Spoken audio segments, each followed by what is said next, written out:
બોલો વૈભવ લક્ષ્મી માતની જય। મિત્રો, આ વ્રત છે વૈભવ લક્ષ્મી વ્રત કથા।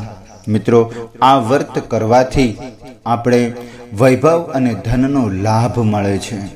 મિત્રો, દરેક સ્ત્રીએ આ વ્રત જરૂર કરવું જોઈએ। મિત્રો, રાધા નાનપણથી જ ધાર્મિક વૃત્તિવાળી હતી। ગામડામાં ઉછરેલી એટલે સુશીલ અને સંસ્કારી પણ હતી। નાનપણથી જ નિત્ય ગામમાં આવેલું લક્ષ્મી માતાનું મંદિર હતું, ત્યાં દર્શન કરવા જતી અને ભક્તિના પ્રતાપે તેના લગ્ન પણ એક સુશીલ અને સંસ્કારી ધનવાન યશોધર સાથે થયા હતા। એના પિતાનો એકનો એક દીકરો હતો આ યશોધર। લાખોની મિલકત હતી, ધંધો રોજગાર પણ ધમધુકાર ચાલતો હતો। યશોધર રાધાને પરણી અને મુંબઈ લાવ્યો। અહીં રાધા નિત્ય લક્ષ્મીજીના મંદિરે જતી અને પોતાના પતિની સાહેબી માટે પ્રાર્થના કરતી। યશોધર પણ રાધા જેવી પત્નીને પામી અને એ પણ એની ઉપર પ્રસન્ન હતો। ભગવાનનો આભાર માનતો કે મને આવી ગુણિયલ અને સુશીલ પત્ની આપી।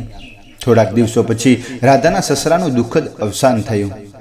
ફેક્ટરી અને ધંધાની સમગ્ર જવાબદારી યશોધર પર આવી પડી। એણે સહેજે પણ ગભરાયા વિના એના નિપુણતાથી પોતાની ઉપર આવેલી જવાબદારી ઉપાડી લીધી। પછી તો તેને રોજ નવા લોકો જોડે એમ કે મળવાનું થયું, સાથે મિત્રતાઓ વધી, નવા સંબંધો બંધાયા। પણ નવા સંબંધો બંધાતા જ રાધાનું જે ખુશહાલ જીવન હતું એ દારૂ અને જુગારનું વાવાઝોડું ફૂંકાવા લાગ્યું। યશોધર નશામાં ધૂત બની અને મોડો ઘરે આવવા લાગ્યો। સંસ્કારી રાધાને અપશબ્દો બોલી અને અપમાન કરતો। રાધા મૂંગા મૂંઢે આ બધું સહન કરી ને મનોમન રડી લેતી। જુગાર અને રેસમાં હારી જતા તેનો ગુસ્સો બિચારી રાધા ઉપર ઠલવી દેતો અને વિના વાંકે એને જોડી નાખતો। તેને પૈસા તગડા ત્રીજ કરતા મિત્રોની ભ્રમક વાતોમાં જ સડપાઈ ગયો અને પાણીની જેમ પૈસા વહેવડાવતો લાગતો। છેવટે ધીમે ધીમે પૈસા ખલાસ થઈ ગયા। લેણદારો પણ વધી ગયા અને પ્રતિદિન આવું દબાણ વધવા લાગ્યું અને અંતે પિતાની છેલ્લી નિશાની રૂપે ફ્લેટ પણ એણે વેચી નાખ્યો અને એક ઝૂંપડામાં રહેવા ગયા। યશોધર કડકો થતાં તેના મિત્રોએ તેનો સાથ છોડી દીધો। યશોધર કોઈ ધંધો કામ જાણતો જ ન હતો, એટલે રાધા લોકોનું વાસીદું કાઢવા પણ પાણી ભરવા, કપડાં ધોવા જતી અને ત્યાંથી ખાવા પીવાનું લાવીને યશોધરનું પેટ ભરતી હતી। યશોધરની દારૂની લત હજી પણ છૂટતી ન હતી। સાંજ પડે રાધા પાસે પીવા માટે પૈસા માંગતો અને તે આનાકાની કરતી તો એને ઢોરની જેમ માર મારતો। એક દિવસ રાધા પોતાના કામથી જ બહાર ગઈ હશે અને થાકીને પોતાના ઘરમાં સૂતી હતી અને યશોધર બહાર ગયો હતો। ત્યાં જ ઘરનું બારણું કોઈએ ખખડાવ્યું અને તેણે બારણું ખોલ્યું। સામે ભગવા વસ્ત્રો ધારણ કરેલ અતિ પ્રભાવશાળી એક સ્ત્રી હતી। તેના ચહેરા પર જાણે પ્રકાશપુંજ રેલાતો હતો। આંખોમાંથી અપાર પ્રેમનું અમૃત ઝરતું હતું। મુખ મુદ્રા એટલી તો તેજસ્વી હતી કે જાણે સૌમાત્યની મૂર્તિ હોય એવું। રાધાને લાગ્યું કે આ સ્ત્રી પોતે ઓળખે છે, તેને ક્યાંક જોઈ છે, પણ ક્યાં યાદ આવતું ન હતું। મને અંદર આવવાનું નહીં કે? તે સ્ત્રી મધુર અવાજે કહે। રાધાએ તુરંત જ તે જાણી અને સ્ત્રીને અંદર બોલાવી અને કંતાના એક ટુકડા પર બેસાડી અને એ બેન બોલી, મારી ઓળખાણ પડે છે? રાધા બોલી, ના, પરંતુ લાગે છે કે તમને ક્યાંક જોયા છે ખરા। બહેન, તું દર શુક્રવારે લક્ષ્મીના મંદિરે આવતી હતી અને મારા ભિક્ષા પાત્રમાં 1 રૂપિયો નાખતી હતી। ઘણા દિવસોથી તને અહીં નહીં જોઈ નહીં, એટલે મને મળવા આવવાનું મન થઈ ગયું અને હું અહીંયા જ મળવા તને આવી ગઈ। સ્ત્રીના મુખે આ સ્નેહવાણી સાંભળીને રાધા ધ્રુસકે રડી પડી। પેલી સ્ત્રી રાધાના માથે પ્રેમથી હાથ ફેરવતા કહ્યું, બહેન, આમ વિલાપ કરવાથી કશું વળવાનું નથી। રાધાની કથની સાંભળી અને એ સ્ત્રી બોલી, બસ એટલેથી જ ગભરાઈ ગઈ? અરે ગાંડી, તું તો લક્ષ્મી માતાજીની ભક્ત છે। માં લક્ષ્મી દયાવાન છે, એ કદીએ પોતાના ભક્તોને વિસરતી નથી। બહેન, દુઃખ ખંખેરી નાખ અને માતા વૈભવ લક્ષ્મીનું વ્રત કર, તારું કાર્ય ફતેહ થશે। માં વૈભવ લક્ષ્મીનું વ્રત એ કેવું વ્રત હોય, મને સમજાવો ને. રાધાએ આમ જિજ્ઞાસાપૂર્વક પૂછ્યું હતું.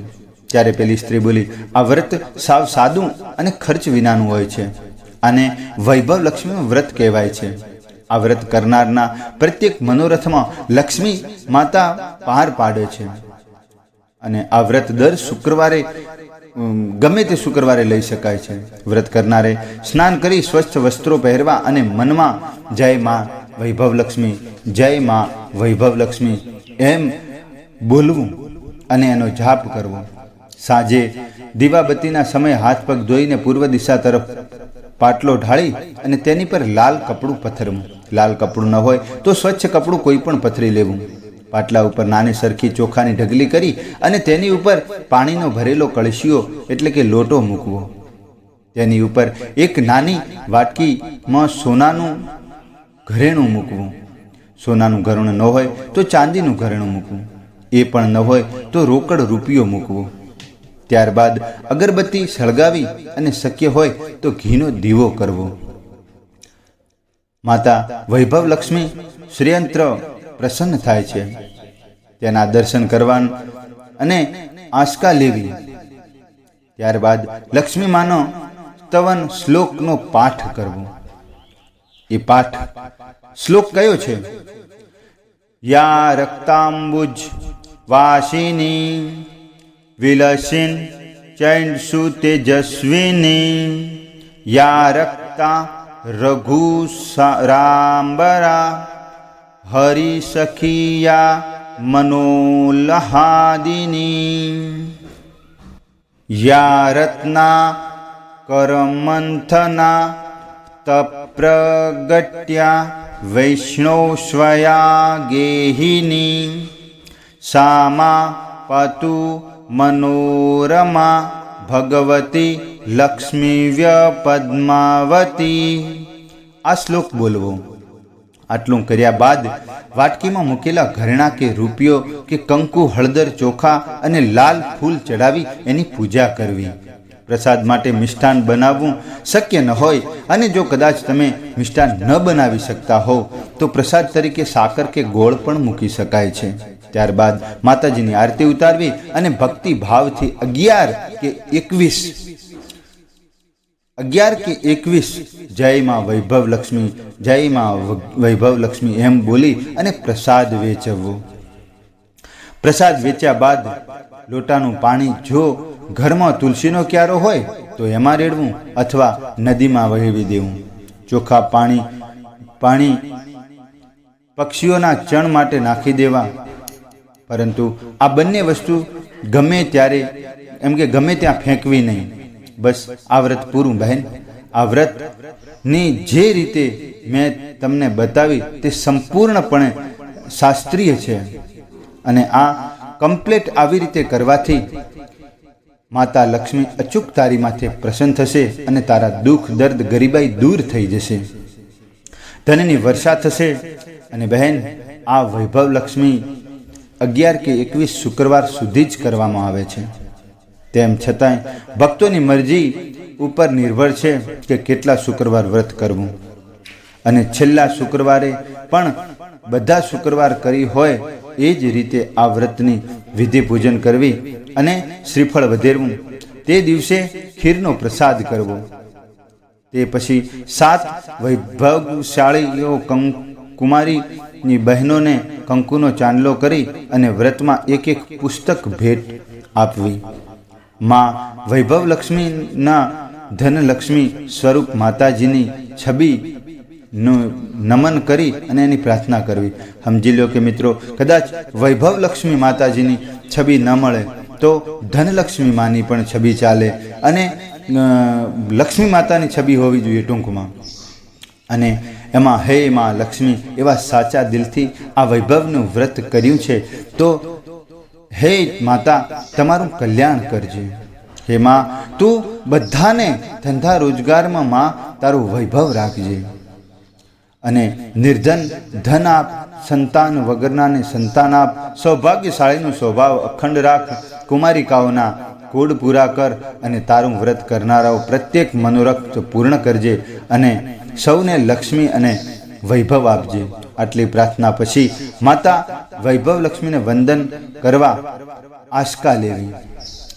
પેલી સ્ત્રી આ અજાણી સ્ત્રી પાસેથી વૈભવ લક્ષ્મીની વ્રતની સાંભળ્યા પછી રાધાએ સંકલ્પ કર્યો કે આ પ્રમાણે 21 શુક્રવાર સુધી શ્રદ્ધાપૂર્વક વૈભવ લક્ષ્મીનું વ્રત કરીશ અને તેમજ શાસ્ત્રીય વિધિ પ્રમાણે ઉજવણું પણ કરીશ.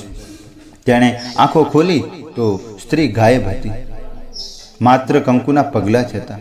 રાધાની આવક બની ગઈ અને તે સમજી ગઈ કે આવનાર સ્ત્રી સ્વયં માતા લક્ષ્મીજી જ હતા અને આનંદ વિભોર બની ગઈ અને તેના હૈયામાં ભક્તિ ભાવનું ઝરણું ફૂટી નીકળ્યું.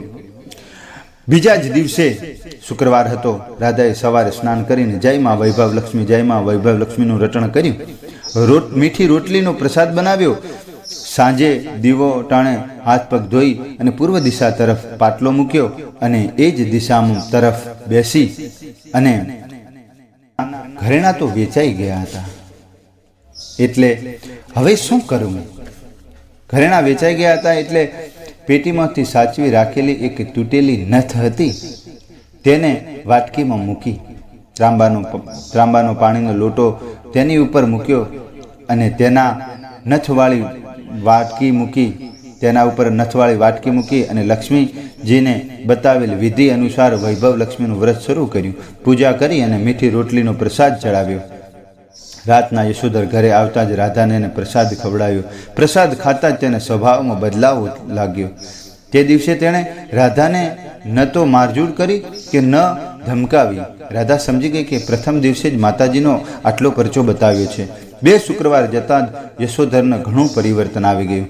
તેણે દારૂ છોડી દીધો અને પ્રમાણિકતાથી હવે તે કામ ધંધો કરવા લાગ્યો હતો. રાધા સમજી ગઈ કે આ વૈભવ લક્ષ્મી માતાના પ્રતાપે જ છે. યશોધરે સતત પરિશ્રમ કરવા માંડ્યો અને અચાનક એક ધનગઢ વેપારી નાણાકીય સહાય મળતા નવેસરથી ધંધો શરૂ કર્યો અને દિન પ્રતિદિન પ્રગતિના પંથે પૈસાની રેલમછેલ થવા લાગી. તેણે ફ્લેટ લીધો અને તેમાં સજાવટ કરી, નવા ઘરેણાં બનાવ્યા અને થોડાક દિવસો પછી રાધાને રૂપાળો ખોળામાં એક ખૂંદનાર પણ મળી ગયો. રાધાએ નિભાવ ભક્તિથી 21 શુક્રવાર સુધી આ વૈભવ લક્ષ્મીનું વ્રત પૂરું કર્યું.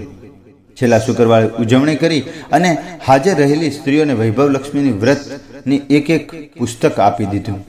ત્યારબાદ માતાજીના રૂપે ધનલક્ષ્મી માની છબીનું વંદન કરી અને પ્રાર્થના કરી. હે ધનલક્ષ્મી માં, મેં શાસ્ત્રીય વિધિ પ્રમાણે તમારું વ્રત કર્યું છે.